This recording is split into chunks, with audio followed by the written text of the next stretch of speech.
Mari letakkan tangan kita di dada kita. Saya ajak kita berdoa singkat sebelum kita mendengarkan firman Tuhan dan suara Roh Kudus. Bapa, pakai kami ya Tuhan, untuk di dalam hidup ini kami bisa memuliakan Engkau. Kami rindu Engkau memakai kami lebih lagi dari sebelumnya. Pakai kami secara luar biasa menurut kehendak Allah. Setiap anggota jemaat Pro M ini satu persatu secara unik Kau urapi. Tanpa kecuali, tidak ada satupun yang adalah produk tak berguna. Yesus, bukan itu DNA yang Kau letakkan di tubuh kami. DNA yang Kau letakkan pada tubuh kami adalah DNA menjadi lebih dari pemenang. Tuhan Yesus, pakai kami. Dua kata yang menggoncangkan sorga maupun neraka, pakai kami atau pakai hamba. Pakai kami ya Roh Kudus di akhir zaman ini ya Tuhan. Sungguh Engkau cukup bagi kami. Karena itu pakailah kami, agar kami menjadi jawaban Kristus bagi dunia ini. Terima kasih ya Tuhan, sampaikan sabdamu, biar Yesus menjadi sumber inspirasi.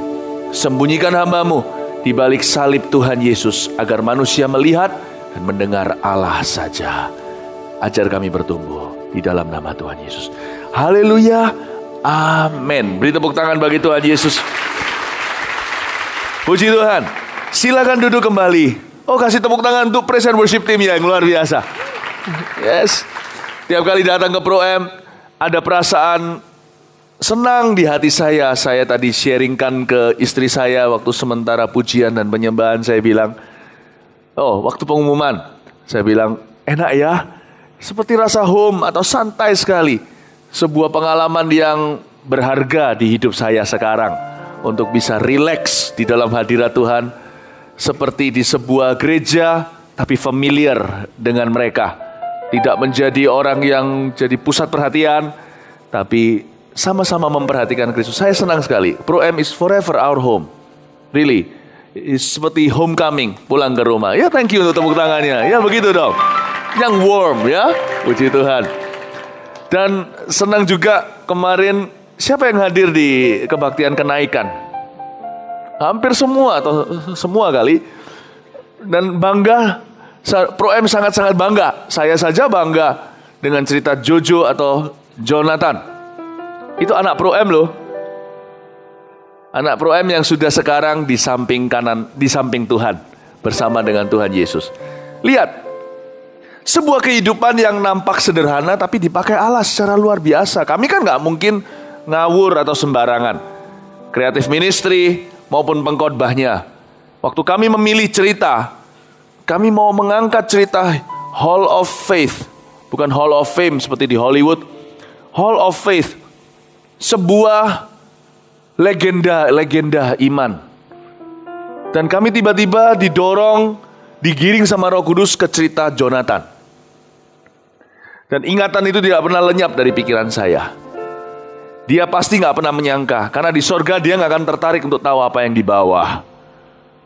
Namun demikian, kalau dia tahu suatu hari ketika kita ketemu dengan Jonathan, Jojo, kita beritahu, dia pasti terkejut. Dia pasti berkata seperti saat-saat terakhirnya, puji Tuhan. Dia pasti akan bilang gitu ketika dia tahu drama itu diangkat dari kehidupannya. Disaksikan live secara tubuh badan manusia di 4 ibadah oleh 9.029 orang. Belum lagi terhitung yang live streaming. Banyak satelit kita yang sama-sama menyaksikannya. Belum lagi yang live streaming secara tak terkendali. Kita bukan satelit kita, orang nyalain internet di mana-mana di seluruh dunia. Berapa puluh ribu orang pasti yang sudah diberkati hidupnya lewat kehidupan yang nampak sederhana. Bukan pendeta, bukan publik figur, tidak punya biografi seperti saya before 30, tidak punya media, namun hidupnya diangkat oleh Allah. Saya mau beritahu kepada Anda, ini berhubungan dengan pesan saya sekarang. Kita bisa dipakai Tuhan tanpa pengakuan manusia. Kita bisa berguna tanpa spotlight di wajah kita atau muka kita diberi cahaya sehingga seluruh khayalak ramai bisa melihat kita. Sekalipun dunia mengabaikan kita, kita bukan apa-apa atau bukan siapa-siapa. Kalau Allah berkenan kepada seseorang, bukan hanya bukan hanya musuhnya akan diperdamaikan dengan dia, orang-orang sekitarnya yang tidak memusuhi dia akan sangat diinspirasi oleh hidupnya. Tahukah setiap kita, Tuhan masih membuka lowongan untuk orang-orang yang mau dipakainya. Dan itu bukan hanya dengan satu jalur garis saja, yaitu pengkhotbah. Bukan lewat acara kebaktian kebangunan rohani contohnya. Allah lebih tertarik memakai kita di kehidupan sehari-hari. Dan Tuhan mencari calon dan kandidat berikutnya. Sebab sorga selalu mencari bakat itu. Sorga selalu punya lowongan untuk orang-orang yang haus untuk dipakai oleh Yesus. Dan dapatkah Tuhan menemukan orang-orang itu sekarang di tengah-tengah kita hari ini? Jangan kita punya kebiasaan saling membandingkan. Setiap orang unik. Setiap orang unik. Saya mau ajarkan kepada Anda sebuah prinsip sederhana sebelum kita buka firman Tuhan. Sebab kalau saya tidak memberikan latar belakang, nanti waktu kita baca Alkitab, akan ada blind spot atau ada sisi-sisi yang tidak kelihatan, yang biasanya orang abaikan, yang Anda akan kelewatan, padahal itu berkat luar biasa. Saya paling suka kalau baca Alkitab, apalagi Perjanjian Lama, menemukan celah-celahnya. Kerajaan sorga itu penuh dengan celah-celahnya. Bukan celah loh ya, penuh dengan celah-celahnya. Kalau kita mengintip dengan iman, luar biasa kita bisa menemukan jawaban hidup kita. Saya berikan latar belakang begini, background begini, untuk terlebih dahulu menginspirasi. Agar Anda dan saya tahu bahwa cara berpikir Allah tidak sama dengan manusia. Kalau di dalam dunia ini semuanya serba seperti segitiga meruncing ke atasnya. Juara 1, 2, 3. Satu kelas 30 orang, hanya 3 posisi yang sempurna. Di seluruh dunia hanya ada, di satu negara hanya ada 1 presiden atau perdana menteri. Raja nggak bisa 2. Bayangin, dunia itu sedemikian rupa cara berpikirnya. Kalau nggak hati-hati, orang Kristen anak Tuhan tidak diperbaharui akal budinya, berpikir juga dengan cara segitiga. Jangan kebalik, kalau kebalik itu CD. Nggak ngerti ya sudah. Tapi kerajaan Allah bukan segitiga, meruncing di atasnya. Kerajaan Allah itu adalah kerajaan karunia. Berarti setiap orang punya kasih karunia sendiri-sendiri. Setiap orang diberkati, setiap orang dipakai oleh Yesus. Beri tepuk tangan untuk Tuhan. Satu karunia tidak lebih tinggi daripada yang lain. Amin. Oke, sekarang mari kita baca firman Tuhan. Buka dengan saya di Bilangan pasal yang ke-20. Kita Bible study. Sebenarnya saya tidak mempersiapkan khotbah. Artinya apa? Khotbah saya dari saat teduh saya. Ini yang saya dapat tadi pagi. Saya renungkan sesuatu yang indah tentang satu figur yang kalau kita baca di sini, dia pupuk bawang. Hati-hati dengan pupuk bawangnya Tuhan. Pupuk bawang Tuhan bisa lebih mahal daripada lakonnya. Kelinci dan kura-kura. Jangan abaikan kura-kura itu.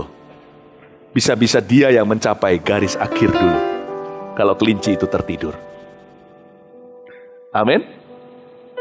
Tuhan tidak mencari bakat, Tuhan mencari hati.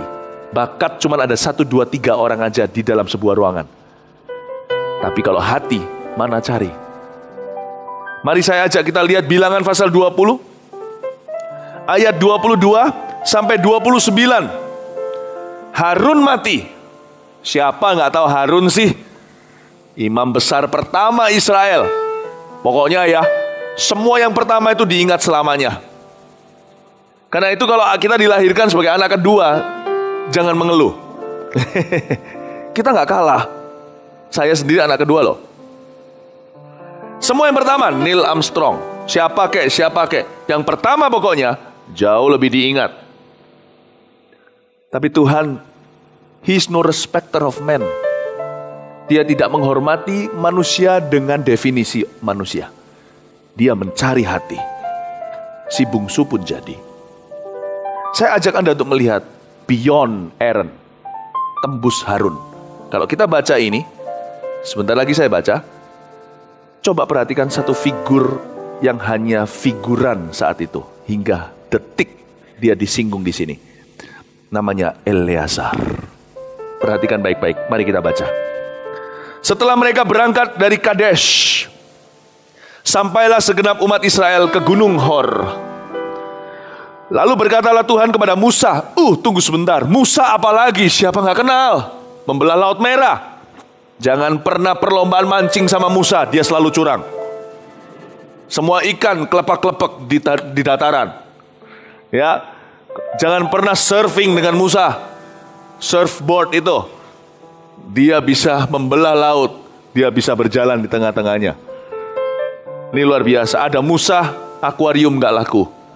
Kanan kiri, tembok kaca dari air samudra. Siapa gak kenal Musa? Saya gak mau bicara soal Musa, karena Musa itu bakat alam bener. Hanya satu, 1 in a million girls. Ya gitu ya. He's just 1 in a million. Satu di antara sejuta. Saya ajak kita lihat Eleazar. Siapa orang itu? Ya, ayat 23 kembali. Lalu berkatalah Tuhan kepada Musa dan Harun dekat Gunung Hor di perbatasan tanah Edom. Harun akan dikumpulkan kepada kaum leluhurnya. Bahasa kerennya, bentar lagi dia mati. Sebab ia tidak akan masuk ke negeri yang kuberikan kepada orang Israel, karena kamu berdua, Musa dan Harun, telah mendurhaka kepada titahku dekat mata air Meriba. Musa pun ada cacat celanya. Jangan pernah lihat orang itu kita silau dengan suksesnya. Ada orang besar di dunia ini, tapi juga besar kegagalannya. Jangan pernah kita merasa diri sebagai orang kecil. Karena hidup itu sebuah perjalanan seumur hidup. Lebih baik setia daripada sukses sekejap mata. Karena Tuhan rewards, Tuhan memberi upah kepada orang yang setia. Setialah dalam perkara yang kecil, kuberikan perkara yang luar biasa. Ya, saya ajak kita untuk melihat ini. Karena sebagian besar kita adalah orang normal. Kita bukan super talent, kita bukan Justin Bieber. Masih balita sudah main drum perfect. Gak semua orang begitu. Kebanyakan orang perlu latihan. Sebagian besar kita kura-kura, bukan kelinci itu. Saya ajak kita untuk melihat lagi, lanjut ke ayat 25. Panggillah Harun dan Eleazar. Nih baru disinggung, disebut di sini. Anaknya Eleazar itu jadi adalah anaknya si Harun. Apalagi begitu. Anak orang besar itu susah. Anak jenderal bermasalah, tabrak orang lari. Masih ingat berita koran? Anak pendeta tak terkecuali. Kalau bapaknya besar itu, anak lebih susah berkembang. Karena itu tergantung pinter-pinter bapaknya. Sedikit pesan sampingan. Kalau Anda adalah orang yang sukses atau suatu hari sukses sekali, tidak garansi bahwa suksesmu akan diteruskan ke anak-anakmu kalau Anda tidak mendidiknya dengan benar. Dan kalau Anda tidak melindungi dia dari suksesmu sendiri. Dari kecil anak-anak saya selalu dicubitin sama banyak orang. Dan berkata, besok kamu akan seperti bapamu. Saya nggak mau anak saya seperti bapaknya. So saya tahu kegagalan saya di mana. Saya berkata, Tuhan jangan jadikan anakku seperti aku. Biar mereka bisa berhasil di mana aku gagal. Dan biar mereka belajar di mana aku berhasil, mereka lebih berhasil lagi. Jadikan aku batu loncatan. Coba bayangin, anak seseorang yang dianggap sukses, gak gampang jadi orang. Karena dia harus berada di bayang-bayang. Bayangin anak Eleazar, itu anak Harun. Coba bayangin. Jangan bilang kegagalannya lah, lembu emas itu kan memang Harun. Tapi berapa banyak keberhasilannya dia. Sampai ujung hidupnya kan Harun luar biasa. Di mana tuh jadi anaknya Harun? Gak gampang. Jadi Eleazar ini luar biasa. Dia sukses bukan karena papanya sukses. Saya mau ajak Anda untuk melihat. Dia sukses because he was such an excellent student of the Holy Spirit in life. Dia sukses bukan karena sukses papanya. Dia sukses karena dia adalah seorang student, seorang pelajar Roh Kudus yang sangat-sangat excellent. Nanti saya akan tunjukkan Eleazar itu belajar dari siapa saja. Nanti akan tercelik mata Anda kalau Anda akan lihat gimana dia dibesarkan. Sampai taraf di mana dia menerima tanggung jawab.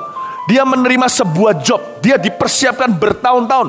Hingga detik ini kurang lebih 37-40 tahun masanya. Eleazar menanti promosinya dari Tuhan. Itu 37-40 tahun. Sebelum dia menerima jabatan dari sebuah job. Ini adalah salah satu job yang paling tinggi tingkat tanggung jawab dan stresnya. High priest, the high priest atau imam besar. Dia harus dididik oleh Allahnya. di balik layar 37 years. 37 tahun. Jangan tergesa-gesa untuk berhasil. Coba bayangin ya, ini salah satu tugas yang paling tinggi tanggung jawab dan stresnya di dalam negara Israel saat itu. Saya ajak kita sekarang lihat ya, sekarang kita tahu Eleazar itu anaknya siapa? Harun. Sekarang sampai mana nih? 26 atau 25 tadi? Sekarang 26 ya? Oke, balik 25 aja. Panggillah Harun dan Eleazar anaknya, dan bawalah mereka naik ke Gunung Hor. Tanggalkanlah pakaian Harun dan kenakanlah itu kepada Eleazar anaknya. Kemudian Harun akan dikumpulkan kepada kaum leluhurnya dan mati di sana. Lalu Musa melakukan seperti yang diperintahkan Tuhan. Mereka naik ke Gunung Hor, sedang segenap umat itu memandangnya. Musa menanggalkan pakaian Harun dan mengenakannya kepada Eleazar anaknya. Lalu matilah Harun di puncak gunung itu. Matilah papanya Eleazar. Kemudian Musa dengan Eleazar turun dari gunung itu. By the way, Musa itu siapanya Eleazar? Do you realize he was his uncle? Musa itu kan adiknya Harun. Itu adiknya Harun. Jadi kalau dalam bahasa Tionghoa, Chinese, berarti dia panggil Musa susu. Anak Musa yang kawin sama Sipora itu, anak yang gak disunat itu loh, yang ketika Tuhan dikatakan di ayat Alkitab yang seringkali dijadikan salah pengertian, Tuhan mau membunuh Musa, padahal artinya bukan dibunuh. Kita terlalu banyak lihat movie soalnya, kata bunuh jadi negatif sekali. Maksudnya Tuhan mau cabut dan hentikan masa hidupnya, karena dia gak sunat anaknya itu loh. Berarti Musa kan punya anak. Jadi kalau Musa punya anak, panggil Harun apa? Kalau dalam bahasa Tionghoanya, ape. Nah ini sedikit masuk supaya membuat lebih realistik gitu ya. Ternyata mereka ini bersaudara. Musa itu angkelnya, omnya. Turunlah Musa dengan Eleazar ponakannya dari gunung itu. Ketika segenap umat itu melihat bahwa Harun telah mati, maka seluruh orang Israel menangisi Harun 30 hari lamanya. Bayangin, jadi Eleazar ini gak gampang. Sudah turun kan? Harusnya kan dirayakan dia wisuda. Tunggu 37-40 tahun loh. Dia jadi imam besar loh. Gak ada perayaan. 30 hari ke depan perkabungan. Mereka masih ingat Harun. Bayangin rasanya. Jadi Yosua lebih gampang. Yosua bukan siapa-siapanya Musa. Yosua hanya anak rohaninya. Sehingga ketika Musa mati, Tuhan tinggal ngomong sama Yosua secara pribadi. Hambaku Musa udah mati. Aku menyertaimu seperti aku menyertai Musa. Langsung mereka merayakannya. Hidup Yosua. Ini Harun. Mereka meratapi. Loh, mau ditanya perasaannya Eleazar gimana? Sampai kapanpun dibawa bayang-bayang papa loh. Betapa legendarisnya Harun. Coba saya jelaskan gimana Allah membentuk seorang Eleazar. Kalau saya nggak bahas gini, kan nggak muncul dalam benak kita, betul? Kita baca ini biasa saja. Eleazar siapa? Kita lebih tahu yang klise atau yang klasik sekali. Musa, Harun contohnya. Izinkan saya, let me preach on an underdog. Izinkan saya berkhotbah mengajarkan seorang pupuk bawang. Berapa banyak di antara kita merasa kita adalah pupuk bawang? Saya ajarkan kepada kita ini, supaya kita bisa mengerti. Oke, sekarang mari kita sedikit memancing imajinasi dengan referensi Alkitab kanan kiri, sana sini. Oke? Eleazar dididik Tuhan dengan cara gimana? Eleazar ini anaknya Harun. Harun punya berapa anak? Ini sedikit Bible study dengan saya ya. Baca Alkitab. Saya bisa begini bukan karena saya sekolah teologi ya, sekolah Alkitab. Nggak diajarkan di sekolah saya. Ini harus nyelidiki Alkitab sendiri. Baca firman tiap hari. Dia punya beberapa saudara. Bahkan dia bukan lautah. Eleazar bukan lautah. Kokonya yang pertama dan kedua namanya Nadab dan Abihu. Dua-dua jadi barbeque. Tahu ceritanya enggak? Nadab, Abihu, Itamar, dan Eleazar. 4 bersaudara cowok semua. Nadab, Abihu pilihan pertama. Maksud saya mereka jadi barbeque adalah suatu hari mereka suka membuat semua cewek-cewek muda di sekeliling mereka, wow, orang itu berkarisma, wow, dia dipakai Tuhan luar biasa, doanya sangat-sangat manjur sekali. Dia pakai api palsu di mezbah Allah. Karena dia berdoa kepinginnya bisa seperti Elia gitu loh. Turun api dari surga, api gak turun-turun, dinyalain dari bawah, main magic showan. Tapi Tuhan tahu. Waktu dia taruh mezbahnya, dia mau membuat semuanya kagum. Dia buat trik-trik pelayanan. Zaman ini orang masih lakukan itu kok. Relevansinya apa buat kita? Api yang palsu. Karena mereka pakai api palsu, Tuhan marah karena tidak menghormati kekudusan Allah di tengah-tengah umatnya. Tuhan berkata, apa-apaan ini semua sandiwara. Maka Tuhan mengekspos, menelanjangi kepalsuan mereka dengan cara menghanguskan mereka dengan api mereka sendiri. Mereka mati. Mereka bermain dengan api, hangus pelayanannya. Hari ini masih ada kok orang gitu dalam pelayanan. Doain orang didorong biar cepat jatuh gitu. Semua orang tepuk tangan. Wow, luar biasa. Sebenarnya semua di Alkitab itu ada relevannya hari ini. Kalau kita bisa pakai aplikasi firman Allah, pakai aplikasi Roh Kudus, kita mengerti. Zaman dulu sekarang selamanya gagak tetap hitam. Gak pernah gagak jadi putih, itu namanya burung dara. Ya maksudnya bukan burung dara, itu namanya burung merpati.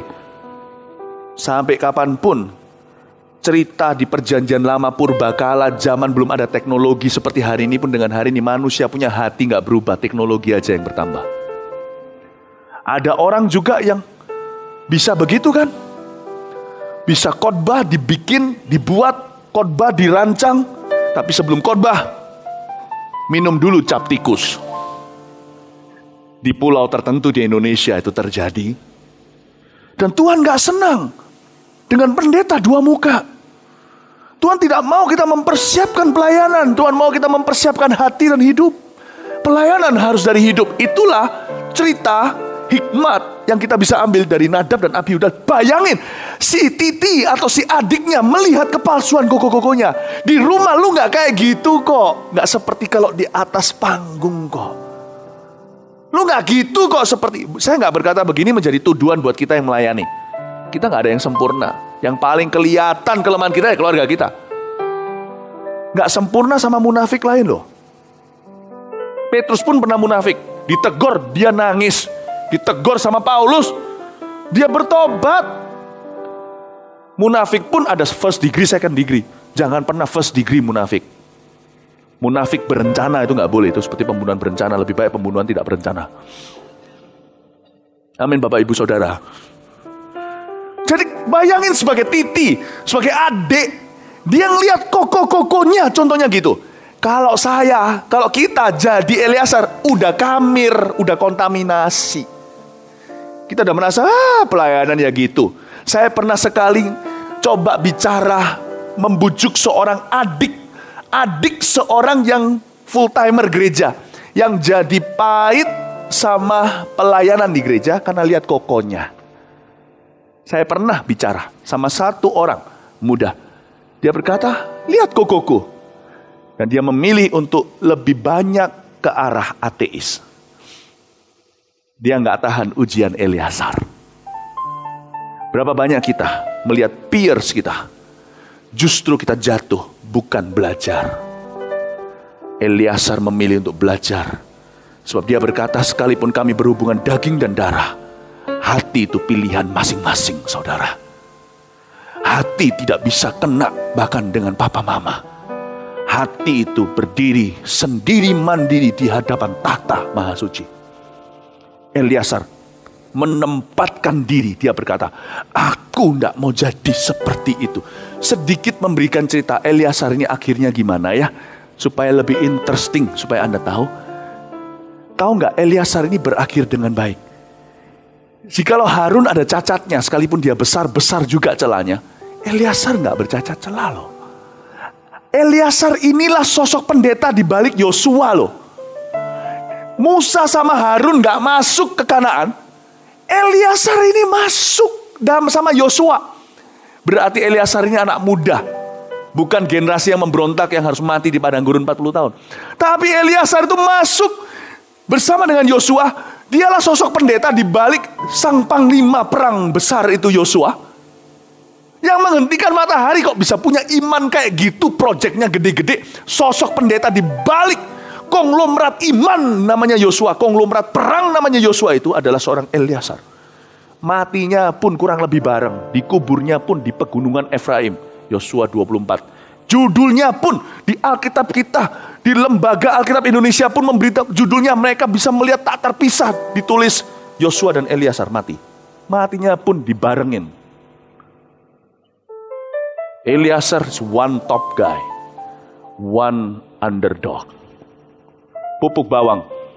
Ini saya sebut sebagai seorang yang underrated in the eyes of men. Ini orang yang ratingnya di bawah di mata manusia. Ratingnya di mata Allah harusnya jauh lebih tinggi daripada yang sudah ada di mata manusia. Ada orang yang seperti itu. Lebih diremehkan. Padahal di mata Allah dia ditinggikan. Manusia itu agak juling. Kita ini loh semua. Ada orang tertentu di mata Tuhan biasa saja kita terlalu tinggikan. Makanya saya harus hati-hati dengan pujian manusia. Jangan-jangan saya overrated. Itulah sebabnya Alkitab berkata, rendahlah hatimu di bawah tangan Tuhan yang kuat, supaya kamu ditinggikan oleh Dia, bukan oleh manusia. Amin Bapak Ibu Saudara. Jangan pernah nilai dirimu sendiri dan diriku sendiri terlalu murah atau terlalu mahal. Selalu berkaca sama firman, tanya sama Roh Kudus, aku gimana sekarang? Sebab ada firman juga berkata, Paulus mengakui, kalau dulu aku menilai segala sesuatu menurut penilaian manusiawiku, bahkan Kristus pun tak luput aku nilai secara manusiawi. Hari ini aku bertobat, aku menilai segala sesuatu melalui Kristus. Never think too expensively of you. Never think too cheaply of yourself. Just think what Christ wants you to think. Amin Bapak Ibu Saudara. Saya bawa Anda sedikit masuk dalam saat teduh saya sekarang. Nyelam sama saya ya. Menyelam sedikit. Jadi kita sekarang sudah tahu Eleazar itu, dia adalah seorang hamba Tuhan yang finished well. Berakhir dengan sempurna. Padahal kalau kita lihat pendidikannya kayak gitu loh. Nadab Abihu saudaranya mungkin gak ada apa-apanya, karena dia kan cuma koko-kokonya. Coba sekarang kita lihat dia belajar apa dari papa dan tantenya. Musa punya 2 saudara. Salah satu saudaranya itu berjasa dalam hidup Musa, yang menyelamatkan dia dari pembantaian dengan menawarkan kepada seorang, waktu ditemukan oleh putri Firaun, dia menawarkan diri untuk menemukan seorang pembantu yang membantu menyusui. Ternyata mamanya sendiri. Saudari itu yang ada di pinggir sungai ketika putri Firaun sedang mandi dan menemukan bayi Musa adalah Miriam. Dan Eleazar ini tidak lama yang lalu barusan sama papinya, sama omnya kuburin Miriam sebelum di Gunung Hor. Dia di Kadesh. Miriam mati di Kadesh. Lalu mereka berangkat dari Kadesh ke Gunung Hor. Di Gunung Hor lah papinya mati. Dia baru kuburkan tantenya. Apa cerita di balik tante dan papinya? Suatu hari, ini anggaplah skenario gereja. Semua di perjanjian lama itu kita bisa pikirkan dalam kondisi sekarang. Coba bayangin ya, ini sebuah organisasi besar 3 juta umat. Lalu tiba-tiba papinya sendiri dengan tantenya kong kali kong koalisi. Seperti zaman politik sekarang, bergandeng tangan bersama-sama. Lalu koalisi untuk merubuhkan omnya sendiri Musa. Pernah Miriam dan Harun memberontak sama Musa, ingat? Kenapa kamu meninggikan diri? Emangnya lu doang yang dipanggil jadi pendeta? Kita juga bisa. Harun ini apa? Imam besar loh. Dia ahli dalam membagikan roti rohani. Dia bisa berkhotbah. Miriam memimpin pujian yang sangat berkarisma dengan rebana. Jangan lihat rebana zaman itu adalah alat canggih. Belum ada elektronik, jadi tak-tok itu luar biasa. Dan dia berkata, kita bisa sendiri tanpa kamu Musa. Bayangin, itu terjadinya gak semalam. Untuk sebuah pemberontakan terjadi, perlu tetesan air kebencian yang secara konstan menetes. Paling tidak di meja makan rumah ngerasani. Dan anak kecil namanya Eleazar dengar si papanya sendiri ngerasani omnya. Bicara di balik omnya. Lalu mereka kumpul, ada rapat gelap. Lalu bicara jelek-jelekin si Om Musa. Eleazar mendengar. Kalau saya jadi Eleazar, kalau kita jadi Eleazar, kita ikut pahit. Eleazar tidak. He was a student of the Holy Spirit. Dia gak benci loh ya. Buktinya dia menguburkan Miriam loh. Dia menguburkan papinya sendiri, papanya sendiri. Ini adalah anak yang Syausun, ini adalah anak yang berbakti, bukan malin kundang. Tidak pernah ada cerita Eleazar, perahunya terbalik, nungklep. Lalu jadi batu. Nyungsep maksudnya. Ini orang, tapi dia, saya bisa bayangkan. Waktu saya baca ini saat teduh saya, Roh Kudus seperti dengungkan di hati saya, suara hati Elisa ketika di meja makan mendengar papinya dan tantenya kepahitan sama omnya. Waktu doa makan, saya bisa rasakan hati Eleazar. Roh Kudus seperti dengungkan hatinya begini.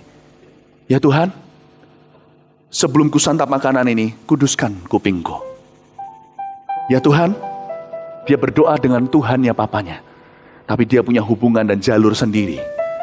Ya Tuhan, aku berdoa, beriku hikmat. Semua ini adalah urusan di luar kendaliku. Apa yang mereka bicarakan tidak berkenaan denganku. Karena yang mereka bicarakan itu di taraf ortu atau orang tua. Saya anak kecil, anak muda, sekya, tidak boleh ikut-ikutan. Jangan ikut-ikutan. Ada ayatnya bukan? Berpikirlah sesuai dengan takaran imanmu. Jangan berpikir lebih daripada yang sesuai dengan takaranmu. Selalu berpikir lebih tinggi untuk orang lain daripada dirimu sendiri. Dia berdoa, ini semua urusan orang tua di dunia, papa, mama, om, tantenya. Ini bukan wewenangnya. Dan dia berdoa di meja makannya, murnikan hatiku untuk tidak ikut-ikut berpolitik. Mau tahu nggak Eleazar ini? Nantinya dia turun sama omnya yang dijelek-jelekkan di rumahnya. Dan ceritanya kita tahu, kita cuma tahu ceritanya pada waktu Tuhan in action. Miriam dapat kusta, bukan? Ingat? Lalu Harun mohon-mohon sama Musa. Musa. Tadinya Harun ini menganggap dia koko. Tapi dia sekarang melihat wibawa Musa dari Allah. Allah berbicara muka dengan muka. Tidak seperti dengan Nabi, dengan teka-teki. Dia bicara seperti sahabat dengan Musa. Harun ketakutan, berubah panggilannya. Bukan dek. Bukan panggil nama. Panggilnya mungkin Pastor Musa. Padahal secara usia kokonya.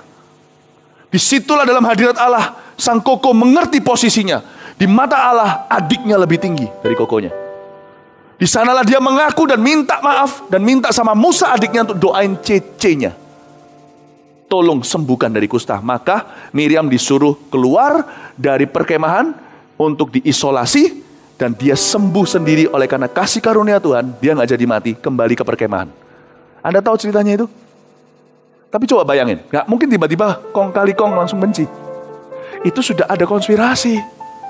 Dan selalu di meja makan. Ini anak melalui ini semua. Luar biasa ya. Betapa hebatnya Eleazar ini. Jangan pernah anggap dia itu seperti figuran. Kalau saya renungkan hidupnya, my goodness. He was a survivor. He survived. Bisa-bisa dia lebih gede dari Harun. Harun kena tekanan sedikit, langsung bikin lembu emas. Eleazar tekanannya langsung papanya, bukan tetangganya. Tetap tunduk, hormati orang tua. Perintah Allah yang dari omnya diterima di Gunung Sinai, dilakukan oleh dia. Hormati orang tuanya supaya lanjut umurnya. Dia tetap kubur Miriam. Respect, tidak pernah kurang ajar sama papanya, tetap cinta. Dari semua anaknya yang bisa dipegang papanya, si Eleazar. Nadab Abihu sudah hangus, sudah mati. Oke, mungkin ya, siapa tadi? Nadab Abihu. Dia belajar dari Nadab dan Abihu. Lalu dia juga belajar dari siapa lagi? Dari papanya Harun dan Miriam. Lalu waktu dia turun dengan Musa itu saya kagum. Waktu saya baca ayat itu saya gemetar. Saya berkata, wow. Turunlah Musa dan Eleazar. Oh, luar biasa orang ini profesionalnya. Ini orang hebat Bapak Ibu Saudara. Karena itu saya sedikit memberikan pesan singkat, pesan sampingan di sini. Kalau Anda mau dipersiapkan Tuhan untuk sesuatu yang besar, belajarlah dari keluarga Anda di kanan kiri Anda. Yang baik, yang jelek maupun yang sempurna. Belajarlah. Be a student of the Holy Spirit. Belajarlah dari ommu. Belajarlah dari tantemu. Dari papamu, dari mamamu. Dari papa mama kita. Dari saudara-saudara kita. Baik yang baik pengaruhnya, baik yang buruk pengaruhnya. Learn from them. Setiap orang yang Tuhan taruh berhubungan dengan saudara dan saya, keluarga contohnya, adalah sekolah Roh Kudus. Tapi tetap pada jalur yang Tuhan telah gariskan dalam hidupmu, dalam hatimu. Jangan menyimpang ke kanan kiri, supaya berhasil apa yang kau lakukan. Supaya beruntung. Belajar juga dari keluarga Tuhan. Belajar dari pendeta kita. Belajar dari rekan-rekan pelayanan kita. Belajar dari anak buah pelayanan kita. Belajar dari atasan kita dalam pelayanan. Learn. Semua orang yang berkenaan dengan kita adalah persiapan untuk masa depan kita. Amin Bapak Ibu Saudara. Belajarlah jangan hanya dari kelebihan seseorang. Belajar juga dari kekurangannya. Seperti ini. Seperti Eleazar. Itulah persiapan Allah. Selama puluhan tahun Tuhan menempa hambanya hingga dia suatu hari siap menerima jabatan yang paling mulia, paling memuaskan batin, dan paling besar tantangan stresnya. Tuhan siapkan dia. Luar biasa. Dan nantinya Eleazar juga luar biasa rendah hati. Ketika Musa mati, dikira nanti yang gantiin adalah anak Siporah. Mestinya kan turun keluarga sendiri. Enggak tuh. Eleazar melayani. Padahal Eleazar adalah, kalau ini sebuah kerajaan, Eleazar harusnya adalah heir to the throne. Anak Musa mungkin gak terdengar. Dia ponakan, lebih dekat dengan Musa. Ujung-ujungnya jatuh pucuk pimpinannya oleh pilihan Allah dan Musa ke Yosua, anak rohaninya. Saya kira Eleazar berkata, gak mau aku pindah ke Midian saja. Aku pindah ke negara sebelah. Aku bisa jadi imam dengan fasilitas yang luar biasa. Dia tetap tinggal dan layani pilihan angkelnya yang tidak jatuh ke ponakan atau darah dagingnya sendiri. Dijatuhkan kepada seorang Yosua. Dia jadi asistennya Yosua. Mendukung suksesnya. Tim suksesnya Yosua. Sampai akhir hayatnya. Luar biasa ini Eleazar. Saya sangat kagum juga dengan timnya Billy Graham. Tim Billy Graham malah kebalikannya. Skenario keluarga atau tidak keluarga itu bukan masalah. Tapi masalah hati picik atau tidak.